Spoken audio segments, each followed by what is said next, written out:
So I had an idea for some miniature button-eyed pets to go alongside my cloth art dolls. But when you're making something so tiny, sometimes you need to approach things in a slightly different way. Where do you hide the stitches for the button eyes?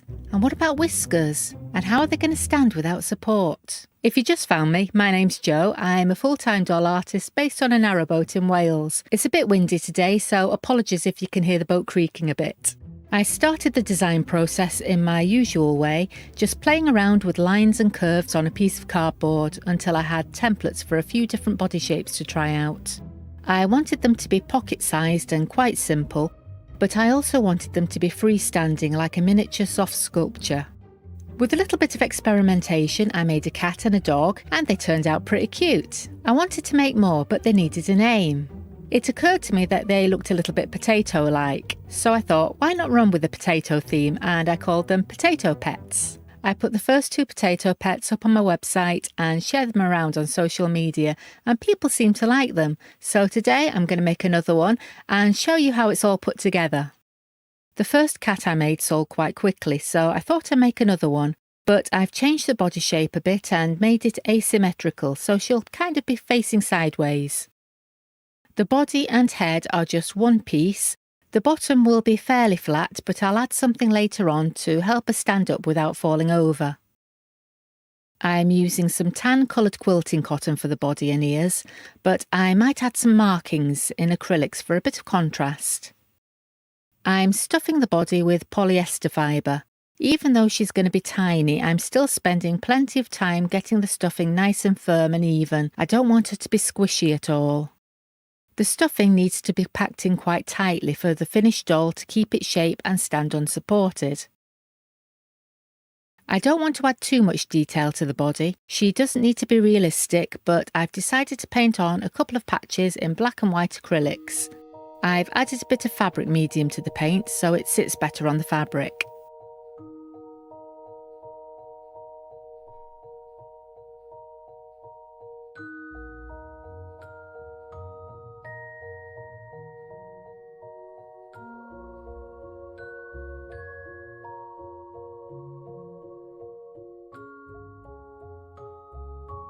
I've attached a yarn tail to the rounded side of the bottom, but the face is going to be on the flat edge, as if she's looking to the side, so I'm sewing the ears along the seam.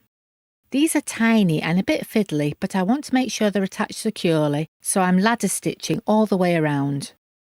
I'm using Gutterman extra strong thread for this one. It's a bit less bulky than the top stitch thread, but still pretty strong, so it's better for smaller items where you don't want the stitches to show and it won't need to hold too much weight.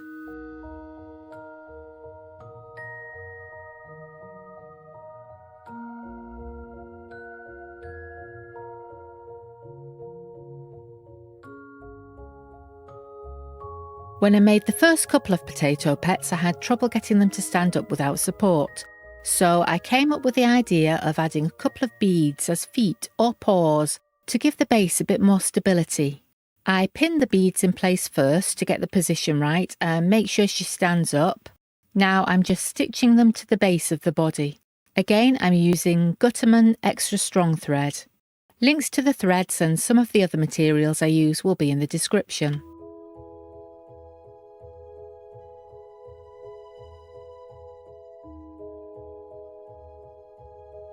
If you're enjoying watching this little one come together, don't forget to hit the like button and let me know. You can also subscribe if you like so you don't miss the next one.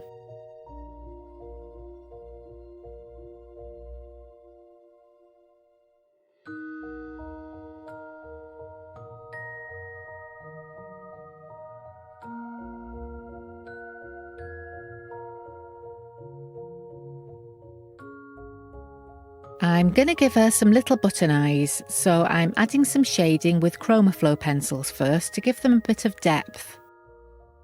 I blend that in with the Derwent blending pencil, then it'll need a coat of fixative spray.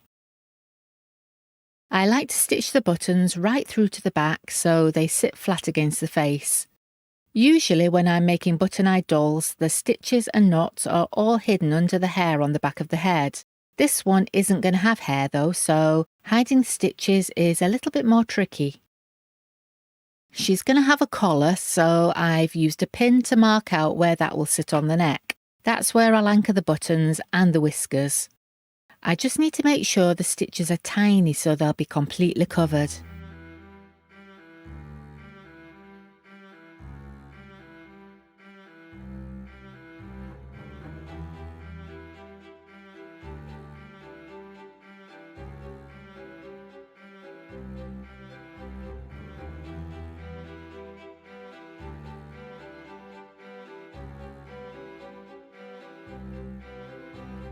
I'm giving her a simple nose and mouth in fine liner pen.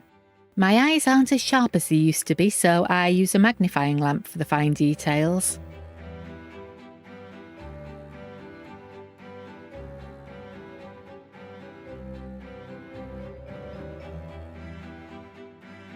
I wanted to incorporate my signature swirl design. This would be eyeliner on a larger doll, but I don't want this tiny face to look too cluttered, so I'm drawing it on the side of the body instead.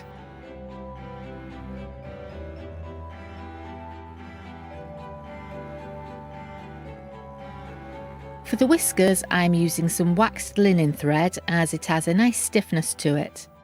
Again, this thread is from Gutterman. I take a double strand in from the side of the nose, stitch through to the back of the neck, then out on the other side of the nose.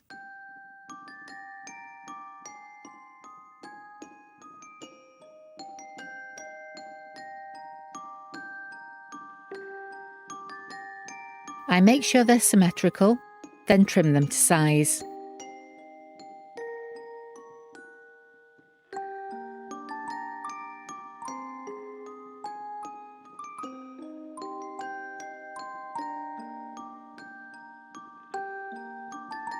Now she just needs a collar and tag. A dab of super thick tacky glue will hold that in place.